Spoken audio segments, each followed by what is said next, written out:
All right, welcome to Rock Vegas, everybody. It's Glen Rockney, and it's finally here. Week 1, Las Vegas Raiders at Carolina Panthers. Early game, 1 p.m. Eastern, 10 a.m. Pacific. I'm just excited that the Raiders are playing again. You get that kind of optimism. A lot of times it's not warranted as a Raider fan. I'll be real. It's not warranted to be super excited, even though we do still get excited as fans. This year, I think it is. I think this year this team should be a contender. There's no reason why they shouldn't get into the playoffs this year. Year 3 under Gruden, it's all his guys. In a season where continuity is key, right? With the COVID offseason, continuity is key. You're returning almost all your starters besides Tyrell Williams from last year, only because he's hurt, right? You're basically having all the same people on offense. Defense is a different story, right? The defense might take a little time to gel, but offensively, the Raiders should come out of the gate shooting. So I think we have the right to be a little bit excited this year as Raider fans, right? There's still some glaring weaknesses on this team, but nonetheless, week 1 at a very beatable opponent, Carolina Panthers. It's coming up, right? So I just wanted to do a quick preview. This will not be as long as the normal Rock Vegas episodes, but just a quick preview and just some stuff we need to, as fans, be ready for and look out for in the game. Some really, really interesting matchups coming up. So per Levi Damien earlier today, I did see that the Raiders don't even have an injury report, right? I mean, they do, but nobody's on it. Everybody was taken off it. The Raiders are healthy. Raiders are going into Carolina healthy. Carolina didn't have any starters on there, I don't believe either, unless I'm mistaken. It doesn't appear that they are going to be short-staffed either, right? Like they're going to be ready to go too. So it should be, each team hypothetically at their best, right? Again, if you watch the Kansas City Houston game Thursday night, which I'm sure almost all of Raider Nation did, what I found interesting was that they just looked rusty. Both teams look rusty out of the bat. The Chiefs kind of were just running up the gut. Like they were doing like preseason stuff, trying to get Clyde Edwards-Helaire going. But, both teams looked a little rusty. I think we can expect the same, only for about a quarter or so. I think it looked like good football after that, right? So I think the same thing will happen in Carolina. But just a couple of matchups that I found really intriguing. The one main one for me, and because the Raiders have not had this type of player, God, I don't know, in a long time. Definitely been multiple president administrations since the Raiders have had a linebacker that can cover in the passing game. And I'm talking about Corey Littleton in this scenario, even though Kwiatkowski definitely holds his own in coverage. So I think Corey Littleton versus Christian McCaffrey is going to be an incredible matchup. Last year, Corey Littleton did pretty well against Christian McCaffrey in the Rams' Week 1 win at Carolina. So I like having Littleton, and I also like that Littleton has played against McCaffrey before. So this isn't going to be a shock to him. So Littleton's going to have to do a lot, right? Especially in the Joe Brady offense. Again, I encourage a lot of listeners to go view Tape Don't Lie with BD Williams and Marcus Johnson. I encourage you to go check that out because they do a really good breakdown on the Joe Brady offense. Joe Brady is the new offensive coordinator for Carolina, and I think that there's a lot you can learn from that tape breakdown because they were getting the ball designed passes to Clyde Edwards-Helaire at LSU. What do you think they're going to be doing with Christian McCaffrey? Designing ways to get the ball in his hand in the passing game, not as a check down, as the designed receiver on a play. So Corey Littleton's going to be busy. Also, the pickup of Raekwon McMillan, right? If they decide to run Christian McCaffrey up the gut, I do think the Raiders sacrificed a little bit of run fits and linebackers who can play the run. They sacrificed that a little bit this year, even though they did just pick up Raekwon McMillan for their base defense. So there's going to definitely be I don't think they'll be as good as they were last year against the run, but I think they'll be better against the pass. So you're going to have guys like Jonathan Hankins and Raekwon McMillan, Nick Kwiatkowski really, really stay disciplined and be able to stop McCaffrey as a runner, right? And then Littleton's there. I hope that the plan is to have Littleton on McCaffrey as much as possible. They like to move him around and maybe they can get him some favorable matchups. But I think Littleton is going to be the guy who's going to have to stop number 22, C-Mac. So that's one matchup that I like. Another one I find really interesting is just the Josh Jacobs. I think the Raiders' offensive line is better than the Panthers' defensive line right now, even though I think the Panthers are building a very good defensive line. I just think they're young. So Carolina last year was terrible against the run. Bottom of categories, terrible. So what do? They draft Derek Brown, very high, big, huge mountain of a man. If you never heard of him, check out some Auburn highlights from last year. The man, you don't run on him. You don't run on him. That being said, Richie Incognito, he had a little bit of an Achilles. Obviously, he's off the injury report now, but he had a little bit of an Achilles problem, and we'll see if that comes into play. But I do like the Raiders' depth in the interior, regardless, able to maybe give Derek Brown a tough debut, because the Raiders are going to want to run that 13 personnel a lot, where you have your 3 tight ends, and that's why I would think that's why they brought in Jason Witten, right? So you could have 3 good tight ends that you can run the ball on, but also throw the ball to each of them, And I definitely think the Raiders, especially early, are going to come out in a lot of 13 personnel looks, and definitely 12. I don't see them doing a lot of spread early, but you never know. And but again, get Jacobs going early. Remember the Denver game last year, week 1, they made a statement. We're going to run the ball. We don't care if it's coming. And hey, do it again.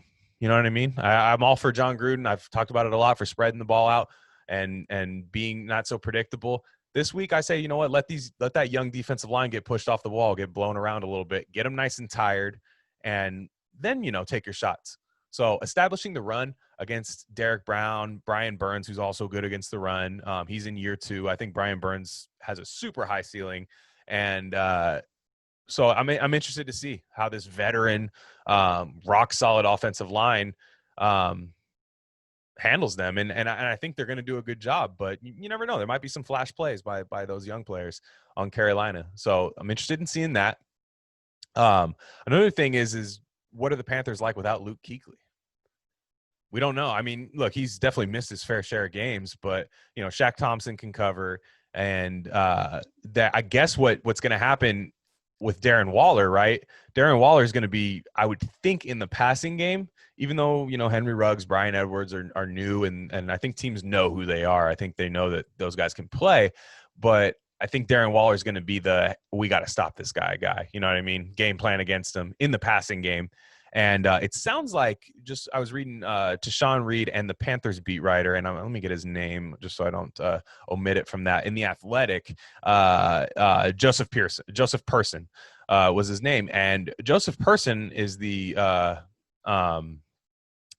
Panthers beat writer for The Athletic. And he supposes that Jeremy Chin, stud safety out of the small school, I remember really, really liking him coming out of the draft. They think they're going to bring him down in nickel packages as kind of like a hybrid linebacker to cover Waller. So tough first look for Jeremy Chin, but I think he can play. So we'll see that. We'll see how that ends up going. I think Waller's in for a huge day, huge year, but I think that starts week 1. So I'm interested to see how the Raiders try to exploit that. Again, a lot of youth on Carolina's defense. They pretty much drafted only defense, and I think they're going to play a lot of those guys early. I would say another thing on the Raiders side is the Raiders' young secondary against the speedy Carolina Panthers wide receivers. Panthers added Robbie Anderson in the offseason. So Robbie Anderson, I mean, look, Robbie Anderson's good. I think he's a good player. But he gave Trayvon Mullen hell last year in the Jets game. I know we want to forget about that, but he gave Trayvon Mullen hell in that game. And I'm interested to see what the approach is this time. The Raiders don't travel their corners a lot. I mean, they do play some man and stuff like that, but you're going to see a lot of times Arnett and Mullen kind of just staying on their side of the field. And I'm interested to see if Carolina wants to try to get Robbie Anderson on Trayvon Mullen, or do they want to test the rookie Arnett, right? And then, I don't know what the approach is going to be as far as Joe Brady, but Robbie Anderson is one that they're going to have to account for. Again, you still have DJ Moore, you still have Curtis Samuel, but I think Robbie Anderson, although Bridgewater's not a deep passer, I still think he can win and he can separate, and he did it pretty easily against Trayvon Mullen last year. So maybe Mullen gets his revenge game against here. Who knows? Again, like I said, Raiders have a very young secondary. Abrams basically a rookie again. You got Eric Harris, who's just the old vet back there, and but other than that, it's youth. It's a lot of youth. Joyner's out there. Joyner's a veteran. Joyner's a veteran with a lot to prove, but it's a young secondary, and they're going to get tested. Good thing about the Panthers, though, is I don't think they're going to throw the ball down the field a lot, like I said, with Bridgewater. But in the short game, they're going to have to tackle, which is going to be tough with no preseason games. They're going to have to tackle, and they're going to have to be sticky in coverage. You know what I mean? And be disciplined, not always try to make a big play. A lot of young guys really try to make the big play. Getting Jonathan Abram back will be nice. I think you would think. We've only seen him play one game, but he's going to be close to the best open field tackler in that secondary. I don't see why he wouldn't be. So that'll be nice to have back. But again, just interested in seeing how the Panthers use Robbie Anderson against someone that he's had success with. So if maybe they try to get him matched up on Mullen, something to keep an eye out on. Another one, and I alluded to it earlier, and this is more so about the Raiders' offensive line, is where's Trent Brown at? Without injuries and the pandemic offseason, if Trent Brown is healthy, I think he can stop any defensive end in the game. I think he's done a great job showing it. And but the Raiders kind of bubble wrapped him. I know he had some injuries, but obviously it wasn't enough to keep him out of week one. He's going to play, but Brian Burns is like an athletic freak. Again, I really liked him during draft time. I watched a lot of him. He's bendy. He's fast, clever, has a lot of moves. He's not just a one-trick pony. Trent Brown off the bat's going to have to deal with a very athletic, fast defensive end.